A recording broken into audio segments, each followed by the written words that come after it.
Hey everyone, it's Mikki here. You're listening to Wikipedia. This week on the podcast, I speak to osteopath and running enthusiast and my good friend, Matt Stewart.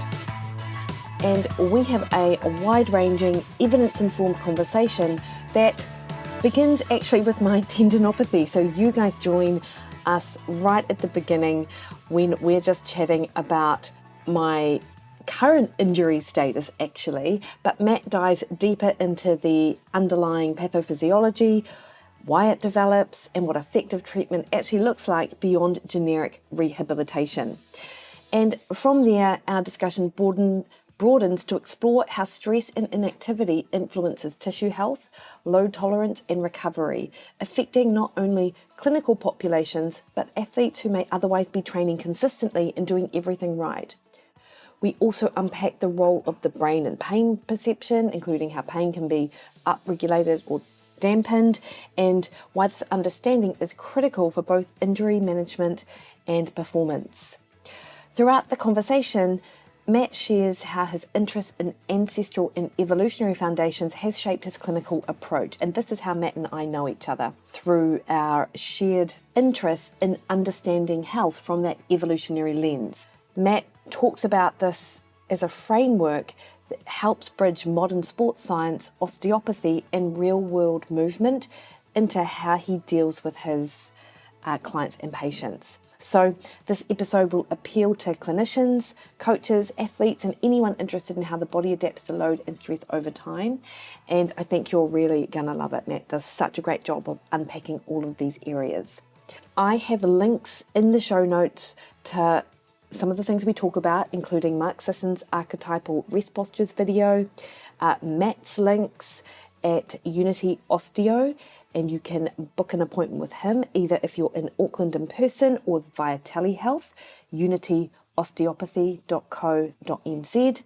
And there's also the clinic Instagram link at unity_osteo and running related information at running_osteo. So that's how you can find both the links we discuss and also Matt Stewart. And for those of you unfamiliar with Matt, and I know actually there'll be a lot of people listening who will know Matt, but those unfamiliar, Matt Stewart is a highly experienced osteopath with more than 25 years in clinical practice. He holds a Master of Osteopathy from Unitech Institute of Technology and brings a broad, evidence-informed approach to helping clients improve function, manage pain, and move well. Matt's work is grounded in the osteopathic principle that the body has an innate capacity to regulate and heal itself when structure and function are supported.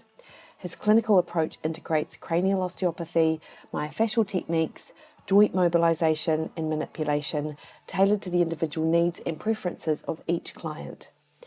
He's completed extensive postgraduate training in cranial, fascial, respiratory, and foot and ankle techniques, including advanced study at the Osteopathic Center for Children San Diego under Dr. Viola Fryman, further training with Dr. Robert Fulford in Oregon, and specialist foot and ankle training in California and Australia.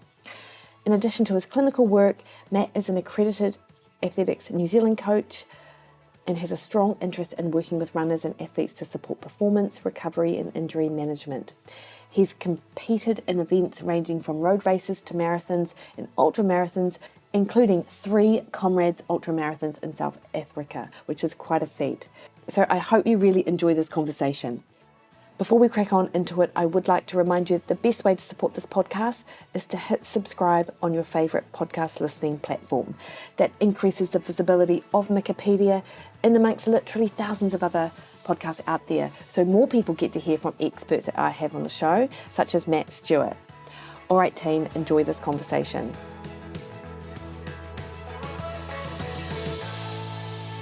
You treat it differently from some of the other tendons that are basically right there, like super close in the back of the hip.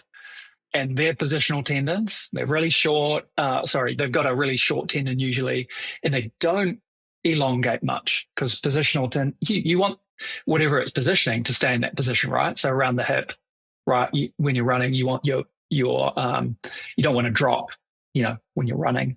You want your pelvis to stay horizontal as you shift from one leg to the other.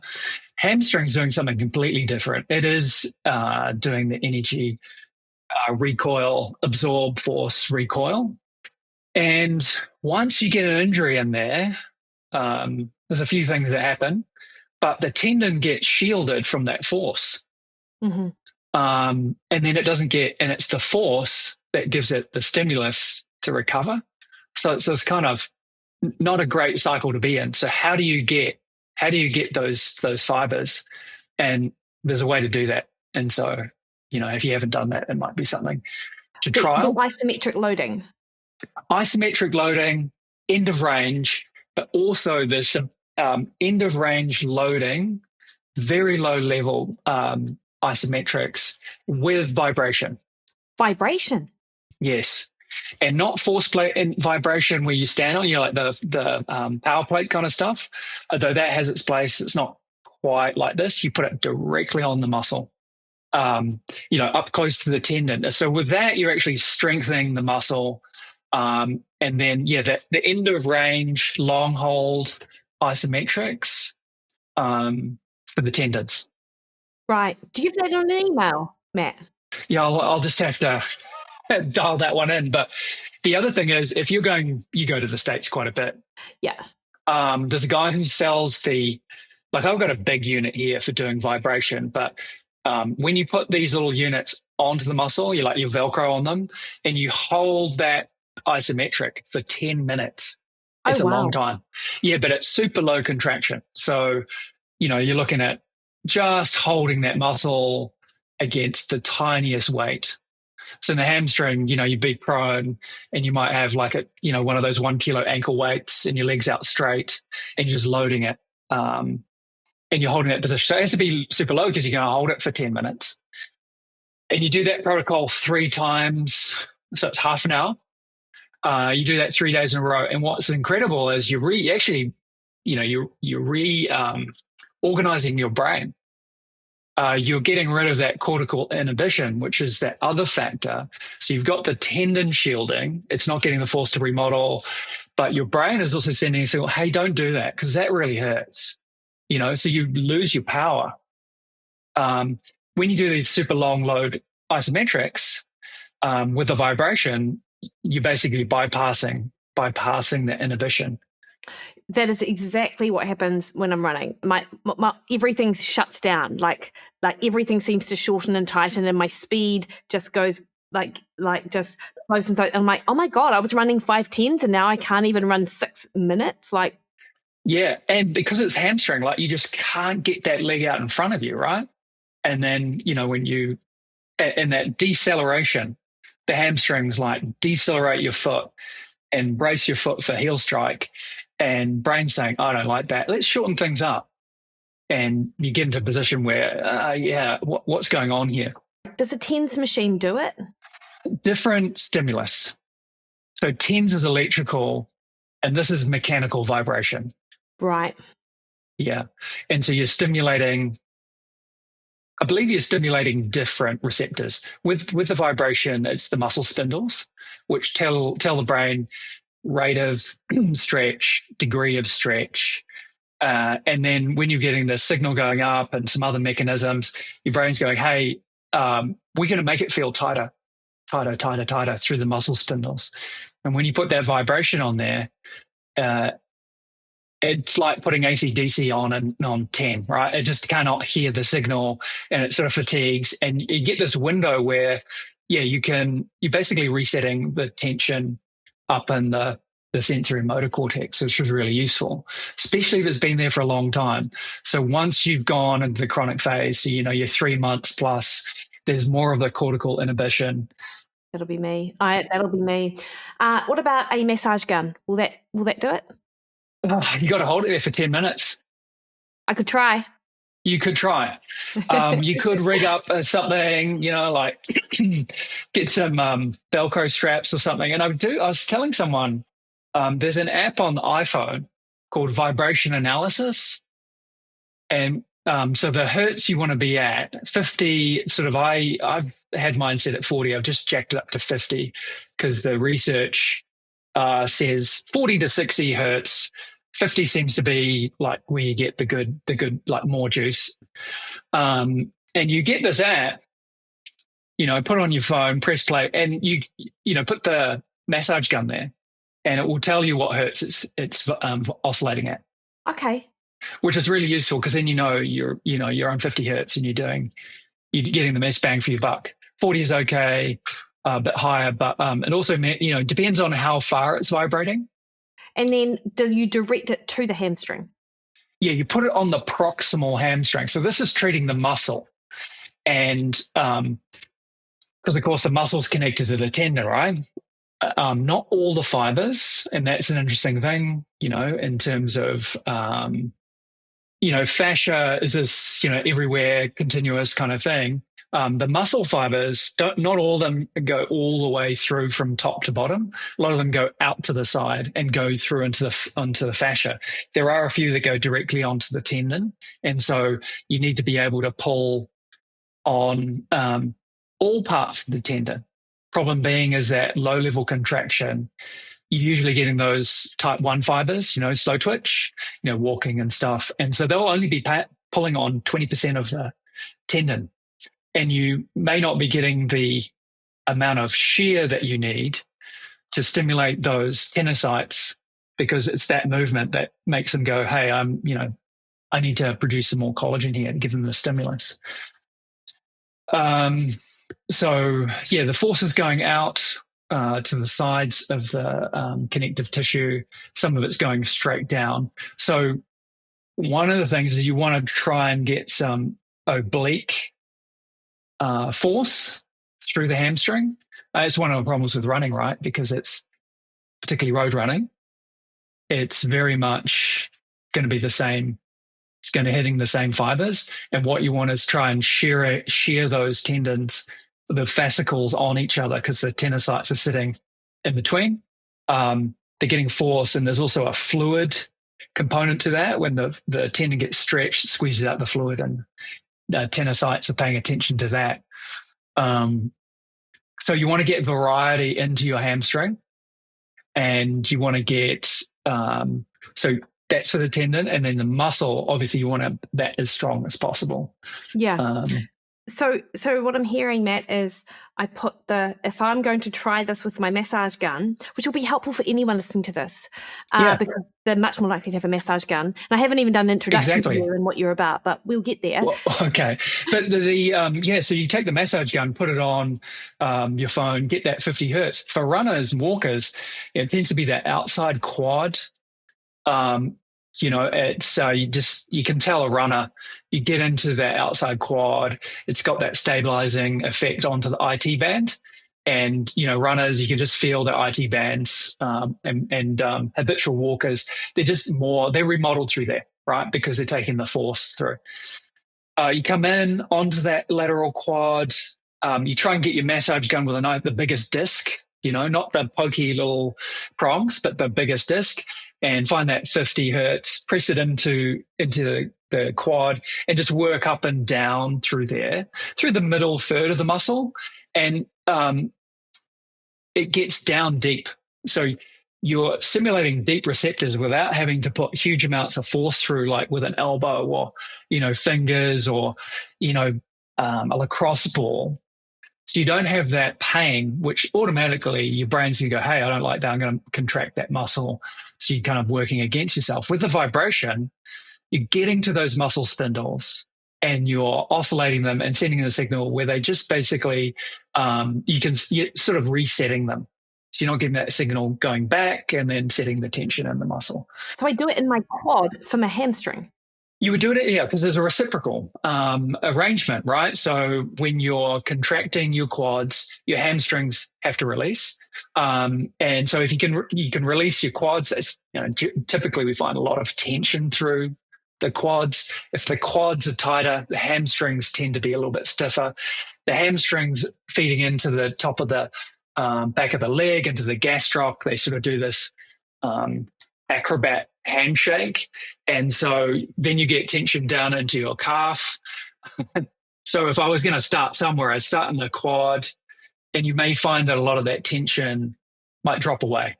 So if you start there, then you're dealing with maybe a cleaner slate. Then you can go into the hamstring, and then you can go into your calf muscle, the tricep surae, which is those two muscles that are so important for running and walking. Yeah. Yeah. Okay. Well, Matt, you've given me some goals for today. I think this whole day is going to be taken up with downloading that app, figuring out the hertz on my massage gun, and then doing 3 times 10 minutes. I hope it charges. So that's for the vibration. With the vibration specific to the muscle, the isometric end of range isometrics are both muscle and tendon. Yeah. And they're not 10 minutes. I mean, the whole workout would be 10 minutes, but you're not holding one contraction. Doing sort of calf raises. I mean, you'd be in a heap on the floor. But I tell you, I've just got a new, these incline slant boards to do calf raises. Well, one that not just goes backwards, so you got to incline that way, but out to the side. They go out to the side so that it puts more load on the outside of your leg, on the shin muscles. And that, as you run faster, that muscle becomes really, really important for keeping the big toe down on the ground for push off. And, as a runner, as a walker, that's the last thing, right? That's where your propulsion comes from. So if you have a really strong, big toe, and the big toe is in the right position with good flexibility, then you're going to have more propulsion force. So that's another thing to have a look at. And we tend to just stick our feet in shoes, and then, we don't really look at those muscles in there. We might do calf raises and things like that, but having a look at some of those smaller intrinsics is really important for not only runners just when they're in good shape, but also when the injuries strike, plantar fasciitis, Achilles tendinopathy, hamstring tendinopathy, patellar tendinopathy, so runner's knee, jumper's knee, all those types of things. Yeah, nice one. And it's funny, I was not going to actually mention my hamstring tendinopathy, and I wasn't going to press record, but I thought I want to record this so I actually have record of it so I can go back to it. But also, you're such a nerd that I wanted to capture the nerdiness on the podcast so people got an appreciation for the way that you practice and the way that you think about things. You're very, I can see your brain sort of like the hamster in your brain, sort of like on its hamster wheel going round and around as you're sort of talking through all that, Matt. Well, maybe that's why we're good friends, because we do go, didn't you coin the term the Mikki tangent or something, tangent, not tangent. But, some of these things, they do really relate to the question, which is, why do we get injured? How does our body handle that? How do we get it back to handling that function? And then, how does structure and function interrelate, which is what osteopathy is, is one of its core tenets. When you start looking at that, then you've got to go back in time, because you're like, well, hang on, we're the only mammal that stands up. We're the only primate that really stands up on a long-term basis. There are some, bonobos that do some interesting things, walking around. They have to use their arms overhead to counterbalance. They're very cute. But, we're very adapted and we made some compromises there. So those compromises can come back to give us some problems. Yeah. Well, interesting. So I'm curious, Matt, so a couple of things. Obviously, I mean, it's obvious to me, and it is obvious to the listeners because they would have heard my introduction to you and this conversation anyway. You're an osteopath. You've got a particular interest in evolutionary biology, ancestral movement, maybe. This is how we have come to be good friends and have known each other for over 10 years, like 12, 13 years now, which is crazy.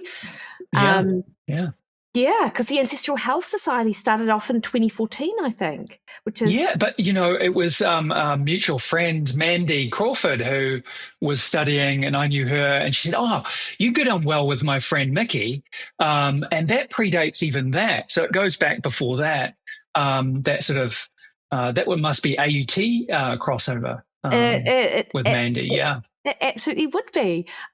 So that's how we know each other, but did your interest in evolutionary biology come first, or is it part of that osteopathic osteopathic training? Like what sort of sparked your interest in understanding movement and pain and function from that evolutionary perspective? Well, yeah, I did think this morning that you would ask me a question like this, and I was thinking about it. So I would say number one, it was we had Phil Beach come and do a lecture in our training very early on. Phil Beach, he did some lectures at Ancestral Health symposiums about his models. And so he'd just come back from London where he'd been working and coming up with this theory, which I think he'd been working on since the 80s. And in particular, archetypal postures, which are these postures of rest, right? So furniture is a very recent development, right? Chairs, couches. And so in our development, we're in reference to the ground. And, you don't see ancestral, so hunter-gatherers stretching, right? They don't stretch. They're not, So how are they keeping pretty good musculoskeletal health and getting around without doing these things that we do? Well, because it was baked in. It was baked into how they were living because they're on the floor. And they were, depending on whereabouts in the world they were, you tend to see different archetypal postures. So in places where the ground is dry and hard and it's hot, you might sit with your legs out in front of you, long sitting, it's called, because the big veins and arteries in the back of your leg in contact with the cool earth, and so that would be comfortable. Plus, it's not wet, so you're not going to have stuff stuck to your backside. Places where it's wet, you might squat, right? Because you're keeping your body off the ground, so you're not getting mucky, you're not getting wet. And you see it in Japan, where I lived for a little while, as you spend a lot of time on the floor and tatami mat. So you kneel with your legs underneath you. And the traditional furniture is on the floor, like these tables that, and can be a pit which your legs go into, so you can sit normally, or it's just a tatami mat. So you're sitting there cross-legged, or you're sitting on your knees. And it's comfortable because of that matting, and also you have these great tables that are heated underneath. So in winter, you've got this little like a duvet that comes over your lap, and so you're nice and warm under that with your legs folded. So that's very much baked into that traditional lifestyle. Other traditions, they might be sitting cross-legged, and you've got some others like Thailand. They sit with their legs off to the sides, kind of maybe a side sitting or mermaid position. And that becomes sort of cultural reasons, very rude to point your feet at someone. But you're still on the floor. So you've got all those postures there that Phil was talking about. And so that was really early on in my training. And then you get later on the course I trained in, our other contact, Rob Moran, who was my supervisor, he then brought in a paper that incorporated evolutionary biology and these modifiable determinants of health, which broadened it out from physical health, how our bodies respond to our environments, but also, how we respond to the calories we're taking in and how many calories. Like, so looking at that mismatch between our old environment and our new environment, right? And so that broadened it out. But for me, it was started with Phil talking about these archetypal postures. He also has another aspect of that is, if you're on the floor, you got to get up off the floor to start walking, right? So how do you do that? Well, you got to get up. So you got to have some strength there. So that's a good measure of strength. So, I'd encourage people to, see how they can get off the floor. If that's a problem, that's a real breakdown in our physical being, because we really should be able to do that without even thinking, right? So we've got these rest postures. We've got this, Phil calls them erectorcizers, like getting up and off the floor. If you fall over, you want to be able to get off the floor. You want to be able to get down and get up. So you've got those two components. And then you get into the movement. So walking and running, and how we're evolved to do those things over a very long period of time. Depending on where you want to start, it's either 6 million, 8 million years ago. And I think the issues that we have, and we talk about the mismatch, and you're often talking about that mismatch in terms of diet, right? This mismatch between this old DNA that evolved in an environment where calories are sparse. You had to go out and find them or hunt it down. And you had to be really economical with your calories, right? And a lot of biology is taking energy and turning it into living tissue, turning it into other offspring so that your genes can continue. So you had to be really efficient. Otherwise, you weren't here. And there's plenty of primates or hominids that didn't make it here because they weren't efficient, because their adaptations got them into a bit of a cul-de-sac. And we were kind of lucky in some respects because things changed in the environment going way back that fitted our little niche. And so we're here today. It was a close run thing, So, yeah, there was, by some theories, we came down to a very small cluster of humans sitting the very tip of South Africa there. And from that group, spread out across Africa and then all through the world as Homo erectus, Homo sapiens. So yeah, we got these adaptations to our environment. Our environment has changed radically, and that's where the mismatch is, and that's why get this mismatch hypothesis. And that's not that's a feature, not a bug. The thing that's our anatomy, our DNA is great for that environment that we evolved in, and now the environment has changed so radically.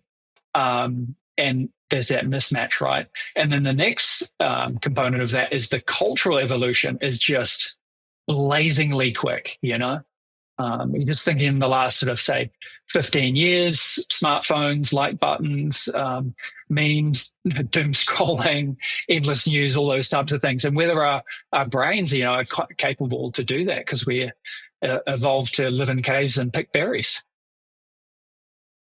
Well, it's interesting though, isn't it? Because one of the arguments, not necessarily against that mismatch, but it's about how, to your point, there was something about us that allowed us to survive, like we didn't end up in that cul-de-sac, that we weren't sort of boxed by our adaptations, and we were able to sort of survive and move on. But are we... People would argue that actually we're resilient. Not everyone. Obviously, there are a lot of people who are really sensitive to to food, to the environment, to toxins and things like that, like super sensitive. But then there are others who are just really resilient. Like, could an argument be that, in fact, as Homo sapiens, we're actually very resilient to our environment? Yeah, I think that's a valid point, and I think we are. Resilience can mean not specializing too much. So we've got this range. It's that adaptability, I think, so we can eat high fatty foods, and we can eat, high carb foods, and there's populations that do that, right? Catawbans is like very high carb diet. Arguably, you say it's very unprocessed, or used to be. And yet you can have these very high fat diets, high protein, Inuit diets. Now, whether we're adapted for health, and we're not. So we're not evolved for health. We're evolved for fitness to reproduce. So we're evolved for fertility. So there's a trade-off there. Well, maybe it's not a trade-off. What we're trying to do, and a lot of the conversation is about longevity. And I think that's shorthand for life expectancy with good health, right? Good health. So, we can keep our mobility and we can live independently for a long time. So there is a bit of a trade-off there. I think, once you realize that this evolutionary history, 6, 8 million, that's why we're here. And it sets us up to be a certain way. And we can sort of just give ourselves some grace. That's great. We got here, that, we survived as a species. And then some of these things are, they're not our fault. this is how we are. So we kind of have to think about it differently. So particularly on the calorie piece, we're very efficient in movement. And so we have to use movement that increases, maybe increases that burn rate as best as we can. Walking, I would say, well, walking really doesn't do that. We're incredibly efficient. It's not to say you shouldn't walk. It's got plenty of other benefits. But we've got to look at that environment and go, well, we're really thrifty with our calories. We've got all these adaptions in our body to be efficient. What other things do we need to intelligently think about to make that balance easier between how we're being set up over time to the environment we face now? So yeah, there's an adaptability there. It's not an inevitability, but you got to say this is how we are. We're upright, we're standing, we're very efficient with our movement.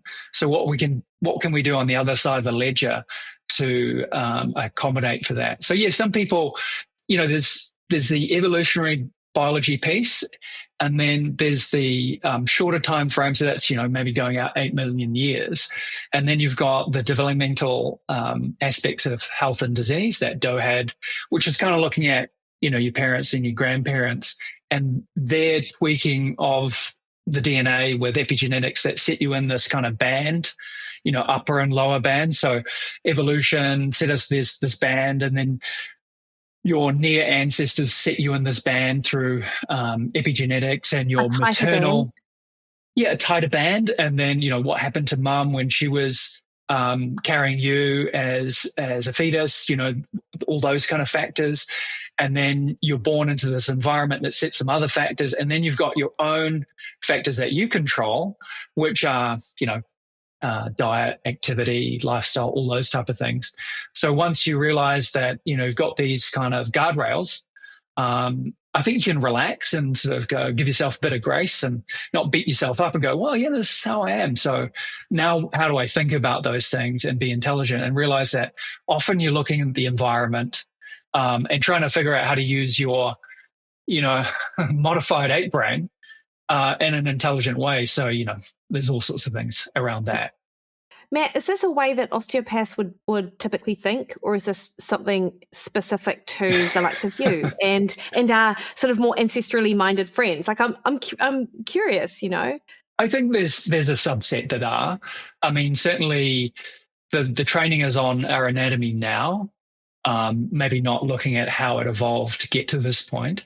And there's plenty to work on in that, plenty to work on modern Homo sapien bodies that are maladapted or they've got this mismatch, just working in that, so all those injuries that we're talking about specifically, I would say locomotion, what I'm interested in, walking, running, and so more recently fall prevention.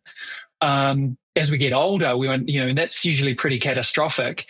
Those kind of things, with looking at just people coming into your door, there's plenty just on that rather than looking all the way back. So I think if you want to know why things work, you inevitably go that way. Osteopaths probably quite open to it because of those sort of 4 key principles, and we talked about structure and function. And so that does tend to lead you to go, well, how does our structure come about? I think, they're probably very open to it in osteopathy. In terms of the constraints of a consult where you're seeing someone for half an hour, 45 minutes, you may not get into, see everyone like that. But some do. Some people would do, and I've worked with people where their chief complaint was, I can't get down to the bottom cupboard to get that pot out, right? And for an older person, that sort of, am I going to be able to live independently? Now you start to look at, it's a pretty core skill to be able to get up off the floor. So you just work with that person on that skill.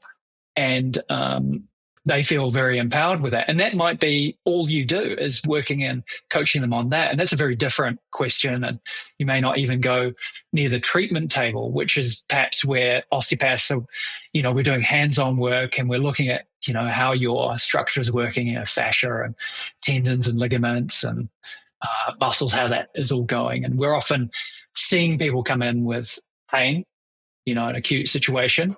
And it's probably acute on a chronic condition. Usually, there's, unless it's catastrophic, like you've rolled your ankle, torn some ligaments, often you're seeing these acute flare up of a chronic issue. And I think that's where a lot of people will come and see an osteopath, because they maybe haven't found resolution in other modalities. And so they'll come to us and see us for those type of, it didn't seem to come from anything. And that often can be that mismatch sort of idea. It's come from nothing. Well, maybe it's this thing that we don't really think about, that we are not loading our bodies in the same sort of ways, and we don't have the variety in movement. Sometimes you think in running particularly it's overuse, but maybe it's not overuse. It's just, you're just doing this one kind of movement a lot. And actually, if you took all that metabolic activity and spread it over some more diverse movements and, got tendons moving in different ways and muscles moving in different ways, you might find that some of those issues go away. Well, it's interesting because, to your point, this is an issue that I've had for years, actually, but it just sort of flares up every now and then. And it flared up post the Grand to Grand, which was on the trails and on the sand. I didn't even feel it, actually, throughout that entire event, even though I was slightly concerned about it. But when I got back to my usual sort of road running, which is where my heart is, Matt, like I am. Yes. Yeah, yes. at the base. I feel you there, Mikki. Yeah, I want to do the comrades. I want to be a Matt Stewart and do the comrades. You do? Oh, well. I will enable you in any way I can, Mikki, so you can go. It's a fabulous experience. You with 25,000 of your best friends instantly when you go and do that race. It's incredible. But yeah, it is a test. It is a test of the body for sure. 100%, right? And so as you're describing it, like everything you're saying makes perfect sense. And also with a view of not just the activity itself and the body and the physicality, but it makes sense to think about those other inputs, the way that you describe it, like your diet, like stress. It's something that I want to chat to you about as well, and the effects that stress has on the tissue, like lack of sleep, or all of the pillars of evolutionary health and how they play into it, because that isn't, I guess, to your point, if you've got a half-hour consult, probably don't have a lot of time to discuss it. But if you're having problems with this chronic issue that's not being resolved, then it's not just the one thing you think it is. Yeah. I try and steer people to considering all those domains, right? So I think it was Dallas, Hartwig and Melissa who talked about, it starts with food. That's often the journey you start with. It starts with food, the name of their book. But there's these other big rocks of health, and you could say evolution-wise are really important. I've got an online form, and some people say, it's too long. I asked about this, that, and the other. But one of them I think I need to tune up is sleep, because that's recovery, right? And if you're not recovering well, if you're not sleeping, you're not recovering. And where your skeletal system repairs, where your brain clears out, is when you're asleep, and good sleep. The architecture has to be there. There was a big discovery about over 10 years ago, looking at the brain. Why is there, we look at the anatomy and go, well, there's lymphatics everywhere. There's not in the brain. It's one of those curious things. You go, well, there should be, but you move on, because surely over 500 years of modern anatomy, they would have found this. It was only until the technology caught up and they put little portholes in these poor little mice, and they looked at their sleeping brains, and they found that after a certain number of cycles, those brain cells shrink and the channels appear. And that's how you drain out all that metabolic activity, right? So how much energy does your brain use, Mikki? I mean, it's, 25%, 30%. We've got all that glucose that it likes to burn. Surely there would be waste there, and surely it needs to be cleared out. But it took us a little while to figure it out because the technology wasn't there. And then that connects up with our other lymphatics. So sleep's super important. And what we've done in the mismatch, there was no electric light, right? So we really played around with that cycle. So that's probably, sleep, and maybe you broaden that out to your light environment, or you might call it circadian biology. That's a big change. That is a huge change, and we can manipulate it a lot, like in wintertime, maybe the indoor brightness of the light is brighter than what's outside, and we can stay awake longer. We can move that. So that starts to affect our sleep patterns, and also affects that melatonin release, which I know you've talked about. So we've got to be smart around that. But that's just one component now. So we've moved on from, maybe we started with food and we've started with sleep. That's a repair. So those ones I try and get to, with people. And you can, I mean, half an hour, that's a long time. That's a lot longer than with your GP. You might be in and out there in, 5-8 minutes, but you can talk to people who are open to that, ask about sleep, and just say, look, that's where you recover. We've got to get your sleep working well. And that's often well say, hey, we've got these great things in our environment, which, so pain relieving medications, if you're not sleeping and they help you sleep, take them, because the next day will be better. Your brain won't be so tired. It won't be so sensitized. You won't crave carbs as much. You actually increase, you have carb cravings when they cut your sleep from 8 hours to 4 hours. The craving for carbs just go up because your brain is tired and it's saying, give me more fuel. So you start looking at these different domains, so you can lead them like stepping stones. Say, okay, well, we're looking at your body, we're looking at a repair situation. How's your sleep? And then you can talk about carbohydrate cravings. And, often people are like, I've got a bit of weight to lose. Okay, so I need to think about this injury. And you can use the injury to start talking about these big rocks of evolutionary health, perhaps. So diet, sleep, stress reduction, those types of things, community, that kind of thing, because we are a very social animal, and that can be a big source of stress as well. So you can start to use the injury as your stepping stone into those big rocks of health, which is kind of a useful way to do it. So this is a slight tangent as to your point, I like, but I'm curious as to how you feel the environment is for talking about things like ancestral health, talking about paleo, which we're actually not allowed to say paleo anymore. Like that was. Yeah. Well, yeah. You know what I mean, though. Yeah. Is it us and where we were at that we were just sort of ensconced in that space, and that is still there, but we've slightly shifted, or I've slightly shifted, I'm not sure. Because I think there's just so much value in what you're talking about, yet often the conversation, if you talk about things from evolutionary health or ancestral health or paleo primal, it's not viewed as favorably, I suppose, as maybe it was 10 years ago. Like, is that a thing? Yeah, I think you often, if you look at a diffusion model of an idea, like marketing in particular, you got early adopters. And I remember being moved to the States for a while. I remember looking at Amazon and seeing the cover of Primal, Mark Sisson's book, and he just looked so like male model, athlete male model. And I was like, that's a bit cheesy. And then I remember I bought a copy of Rob Wolf's book, Paleo Solution. I mean, that really got me in, I think, for a lot of people. And the other one, I've got it here, like the other thing was Born to Run, right? Oh, yeah. I mean, it came out around that time. So we had the endurance running thing, and we had paleo, and there was CrossFit kicking off. And that was very early adopter. And I think one of the things is then the idea catches on and commercial entities go, hey, this is great, and we're going to get behind this message. And it gets a lot of traction. You start hearing it everywhere. And then it gets a little bit corrupted. Maybe you get the paleo cupcakes and the primal cupcakes, and you go, and people start getting a little bit cynical, maybe the people who've been dealing with that. And humans like novel ideas. 100% shiny balls. Shiny, bright, sunny object. And so we sort of trail off that.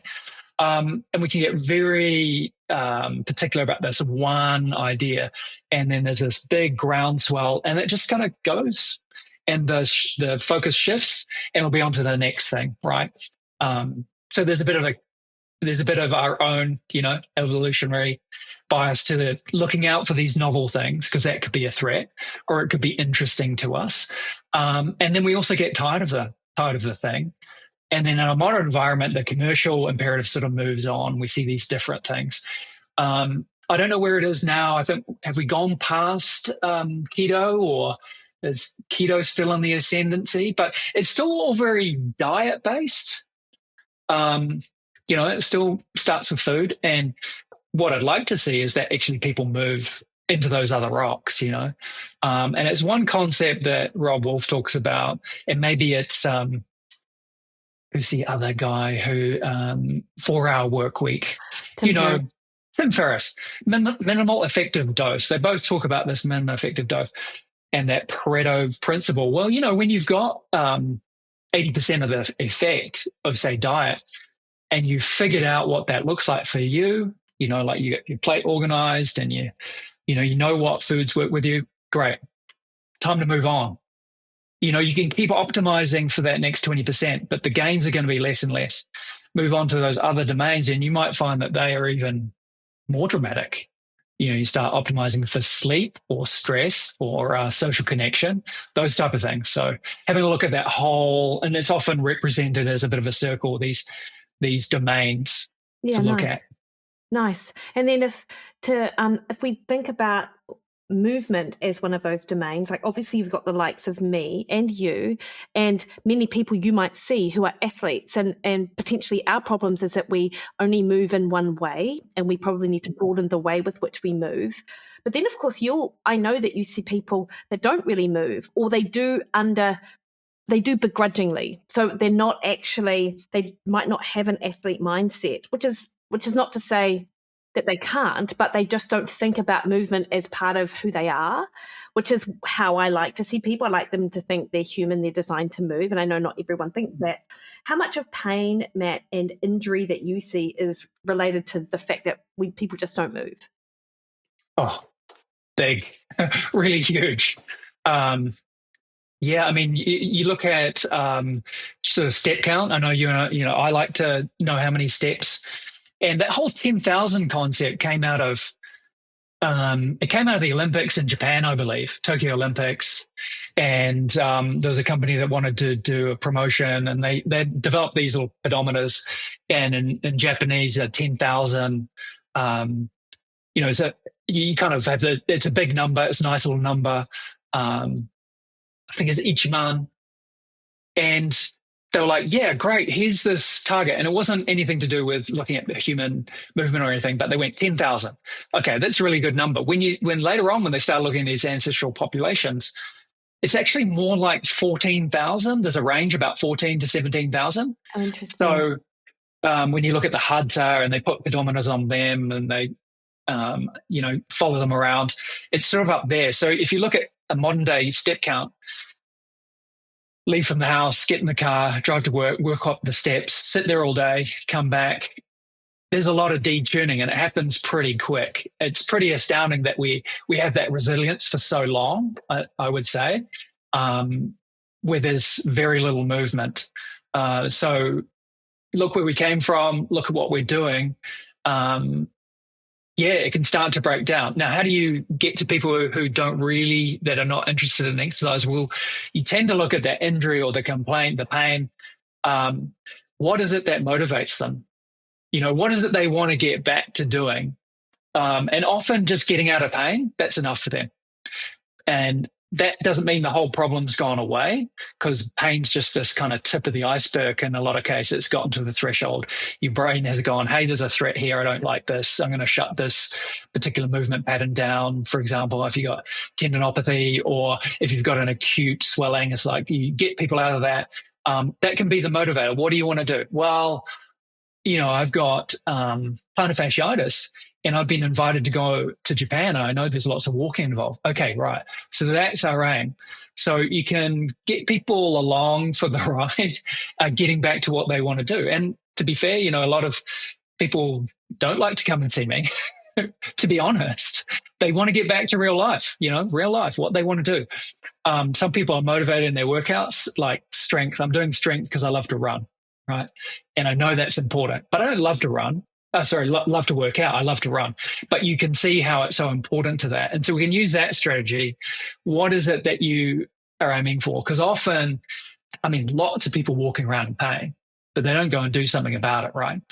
It's usually the fear of loss or missing out or something like that will get them in to make an appointment. Sometimes it's the prompting of a family member, and so they kind of, I'm here because I've been told, you know. So you work on that and you try and peg it to something that really will pull them into that process. That's the way through. And yeah, I think a lot, maybe 70, 80% of that might be not doing enough physical activity. Yeah, those two big things are, on the diet piece and the physical activity. And then you can see all those mismatch issues coming about: high blood pressure, type 2 diabetes, frailty, sarcopenia. And then as you get older, that risk of falling, been looking at that literature. And the dangerous one is a lateral fall. There's things you can do about that. They're not too difficult. And so, yeah, you get people in who are begrudging, but they do want to maybe avoid some things, or they want to go and do some things like, I want to go walk the Camino. I want to go on a trip overseas. There's big motivating things they want to do with their life. Yeah, nice one. Do you want to walk the Camino? You know what? When I was doing some research over the break, I ended up on these Camino forums because a lot about plantar fasciitis, and I was doing some research on plantar fasciitis, and I started answering people's, emails or their posts, and this lady was so grateful. The suggestions, she's from Australia, and gave her some ideas, and she gave me her 2 pages of the best tips of the Camino. So I'm kind of got the best information on it. So I like the idea. Yeah, it's fitting it into the schedule, but it looks pretty cool. Yeah. It does look pretty cool. I read a novel about it actually, but just a week-long Camino. So it wasn't even like the full, however many months it takes to actually walk the thing. I thought, man, this sounds awesome. And sometimes you get so Phil Beach, if you've met him, he's physically looks fantastic, and I won't date him, but he's maybe 60s, 70s, I don't know, but very healthy. He does this in his daily life. He's doing the exercise, he's doing the archetypal postures, and he does these long walks. I remember we were going to this fascia congress in Amsterdam, and I was talking to him. I was saying, "Hey, you going?" He said, "Yeah, I'm leaving next week." I'm like, "But Phil, that's it's like a month or 6 weeks away. What are you doing?" He said, I'm going to Italy and I'm going to walk there. I'm going to walk to Amsterdam." I was like, "What?" Wow. So he was going to catch trains, and he was going to walk through France, and he was going to end up pretty close to Amsterdam. And then he was attending this conference. It's like, well, there's a guy who embodies what we're talking about. And he looks fit. He looks, great. That is amazing. That is life goals. Walk to a conference. Seriously, you couldn't put 2 of my most favorite things together the way that Phil just did. That is just exactly amazing. And so you take the N of 1, and it's pretty compelling, these stories. I mean research is great, but you see someone who's doing all these activities and they're looking great and functioning well. You go, hey, that's something to pay attention to. Yeah, nice one. So Matt, I've got a question. Stress, because obviously everything that we've talked about, pain, lack of sleep, diet, exercise, they all bring an element of stress or too much stress, right? So I'm curious to know how, in your work, how does stress, which everyone says they're stressed, how does that affect the tissue? And then also, what impact does that have on our sort of levels of pain? Because I don't know that many people put those two together, actually. Yeah. I think a lot of people would talk about posture. They've got bad posture, but what you can see is that a lot of that posture is stress related. There's a famous photo of someone firing a gun next to an army recruit's head, and it's slow motion. Very high speed photography. You can see this person's head has just gone straight forward, and it's called the startle reflex. Well, stress is the startle reflex over a long period of time, and maybe not quite as traumatic. When you release those stress chemicals, cortisol, adrenaline, what are they there to do? They're meant to prime you to run, to get out of there. So you could argue that it's fight, flight, and freeze. So some people freeze, other people will take off. But what you tend to see is, because we can't run away because we're sat at our desk and we got to do the report for the boss who said it's got to be done by 5 o'clock. But you get the bodily response. What that looks like is your head goes forward, shot, the scalenes, these breathing muscles. It's hardwired in. Shoulders come up and forward. We round forward because there's this impulse to protect these organs, that as this weird bipedal animal, we stood up and we put it, vulnerable in front of us. So we sort of instinctively, these deep flexors in the body, and we tend to default to flexion. We'll flex through there, scaling muscles shorten, lift our shoulders, head comes forward. We stop breathing, more or less, from the diaphragm. We're often sitting down. And so we've got joints, in no man's land, no woman's land. They're not all kind of squeezed up and they're not straightened. So that's one thing about those archetypal postures. They take joint systems all the way through to end range and give them a good stretch and get fluid through cartilage and all that kind of thing. So we're doing none of that. So stress is priming you to run. So you're mobilizing energy, right? You're mobilizing glucose, you're getting triglycerides floating around. And you're doing that for a long period of time. So what do people notice? I've got sore shoulders. I've got a sore neck because it's stuck out here. Your chin's over here. You're not breathing because they call it writer's apnea. You're concentrating on the spreadsheet. Your face is heading towards the screen. All those things, and it's bad posture. Yeah, it's bad posture, but it's stress. In a lot of cases, you could pin a lot of that straight down to a stress response. Maybe ergonomics, this is part of that. You can have, poor setup. So yeah, stress, I think, comes as bad posture. And often you can't really look at the posture unless you fix the stress. Yeah. Right. And also, if I think about someone who might have an acute injury, how much does stress in their life play into their propensity to be injured? Let's say you've got someone who does go to the gym or they do whatever, but they also live they've got that element of sort of chronic stress. How does it affect the tissues in a way that may make them more prone to injury? Well, there's the tissue component, but there's also the neural control component, right? Our brains get tired. And then when they get tired, the tissue's tired and the brain's tiring out, those motor neurons are getting tired. This is the basis of cramp. You get to the back end of a race, and it doesn't need to be a marathon, but I felt it in a marathon. And that cramp, it's nothing. And then all of a sudden you feel like you've been shot in the back of the leg. That's fatigue happening. That's your nervous system fatiguing and not knowing what it's supposed to be doing. The hamstring, it's like, hey, you need to lengthen, but you need to contract. And the motor neuron gets confused, and then you get this cramp. It doesn't feel great. There's a really acute example. Brain is getting tired. Another way is that when you're putting yourself under load in a workout, that's great. When your diaphragm gets fatigued, it will divert blood away from the lower limbs to the diaphragm. And so now your lower limbs aren't getting the same sort of blood supply. Maybe the nerves aren't getting the sort of blood supply they need to do their job properly. And you're playing something or playing a sport, or you're running, doing something with high force, gets confused about what it's doing. The coordination, rolled ankle, particularly in basketball, netball. High demands for these type 2 fibers, which is activating more of your brain. Brain's getting tired. It doesn't coordinate properly. All of a sudden, you've torn your gastroc, your medial gastroc, because of the way that the tissue winds.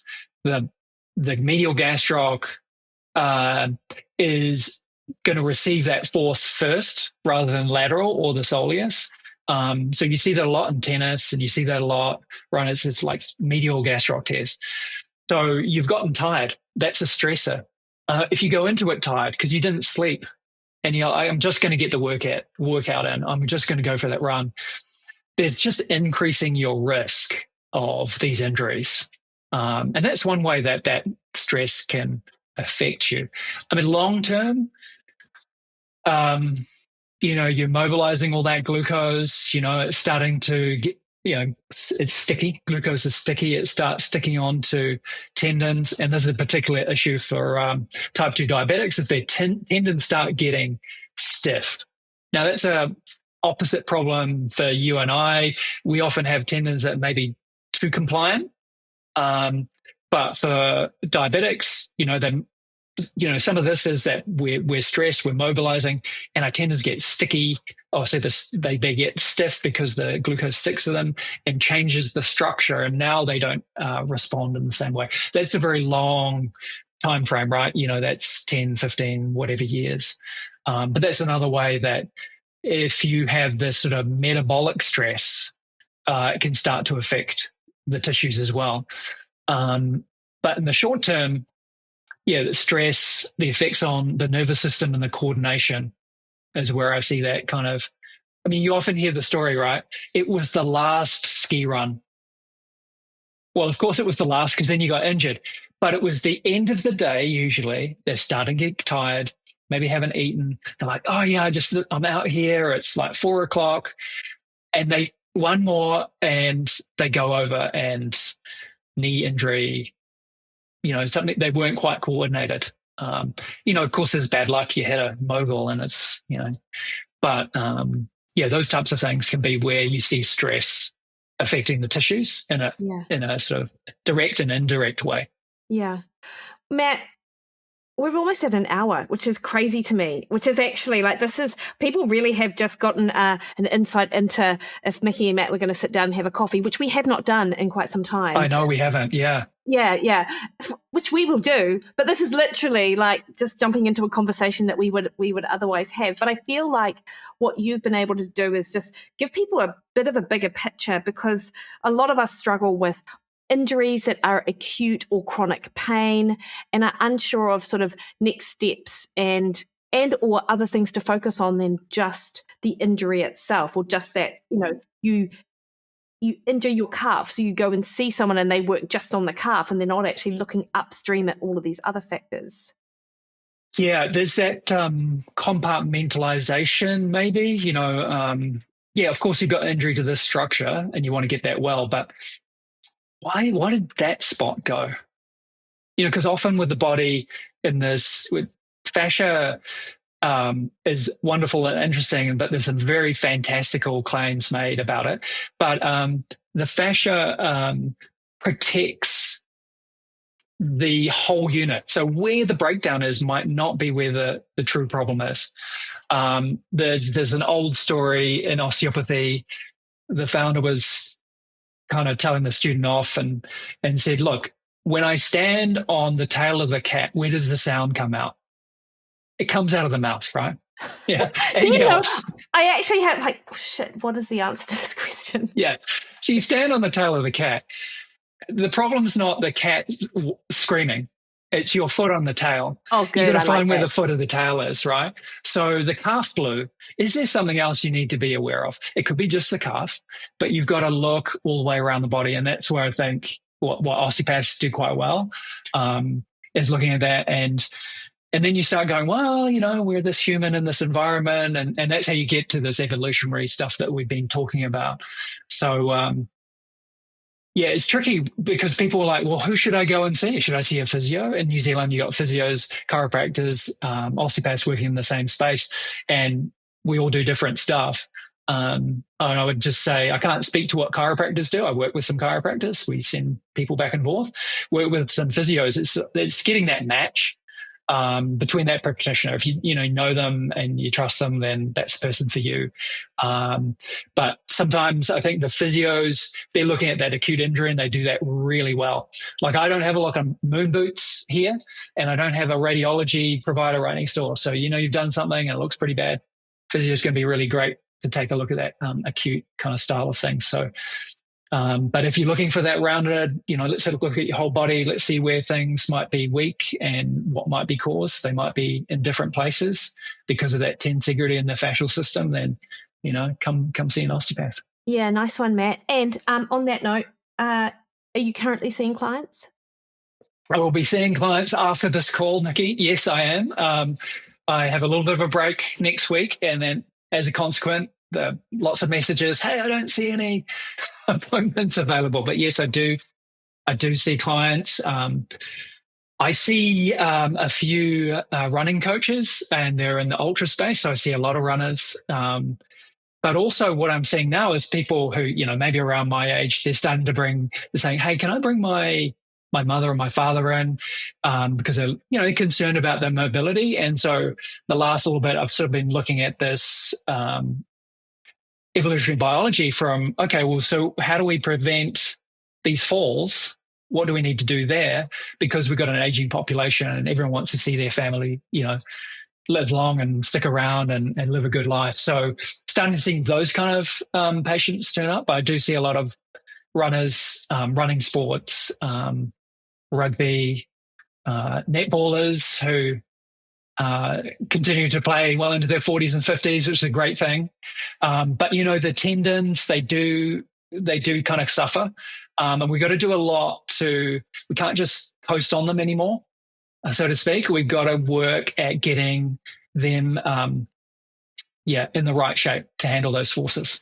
Nice one, Matt. And I'm definitely going to jump off this call and jump onto your booking sheet so you can explain more about that protocol that you told me about early on. Yeah, it's really fascinating. Really fascinating stuff. Yeah. Now, my final question to you is, if someone were to ask you, like, Matt, I can't actually come and see you, but I'm super, because I live, in another country or something else, but actually I just want to understand more about this evolutionary sort of response to our environment. Like, do you have a couple of key places that you send people to get more of an understanding on the mismatch?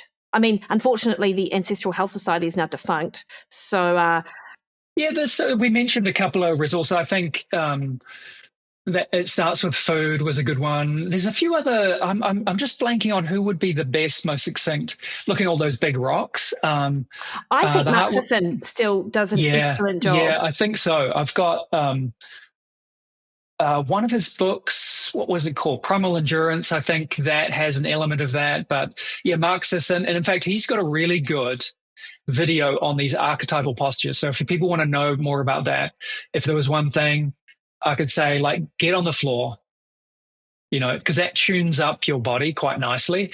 And so have a look at that. Mark Sisson's, I think he calls it archetypal resting postures. And then his other resources are a really good place to go. The other thing is that just in the last sort of 6 months, I have been doing more teleconsults around the country because there isn't an osteopath, or there are there's not a musculoskeletal physician, or they can't see the orthopedic surgeon. And that's going to be interesting because during the COVID lockdowns, we were, stay out of your clinics and stay at home. And I'd not really thought about the online space, but, I'm available to that. But Mark Sisson, I don't know what's Rod Wolf up to these days. I think he's doing more of the element stuff, right? He is, yet his books absolutely stand the test of time, don't they? I think that's what got me into it, maybe got you interested in it. I think they're good resources as well. Yeah, nice one, Matt. So for people who are interested in working with you, how do they find you? unityosteopathy.co.nz. That's my website. I think I have got an Instagram. You're a little bit on social. It's a little bit sporadic. A little bit on social. There's so many socials in there now, so many platforms. You'll find me on Instagram. I think Twitter, not so much. Instagram's probably a good place. LinkedIn, do a little bit on LinkedIn as well, just because some longer form stuff that doesn't fit to a post. It's people in office situations, feeling that stress and postural issues. So you'll find some content around there too. Nice one, Matt. Well, I will put links to how to find you in the show notes. And also I'll hunt down that archetype postural Mark Sisson YouTube if I can find it, but all of the other links to things as well. Matt, and I think I'm going to need to ask you to come back and actually have a specific talk on, I think we need to chat more about runners and injuries and osteopathy, because I think that would be super great for like half of my audience actually, which is actually still quite a huge number of people. So that would be awesome. Well, runners like talking about running. 100%. I know. It's Yeah, almost why I want to do I'd it. love to. Yeah. Yeah, I'd love to. Yeah, I'm sort of, I have to rehab myself. So, it's called eating your own dog food. So I'm using these protocols because I have to use them on myself. Nice one. And that's it, sort of like tried and tested. Matt, thank you. Really appreciate your time. Thanks. See you, Mikki.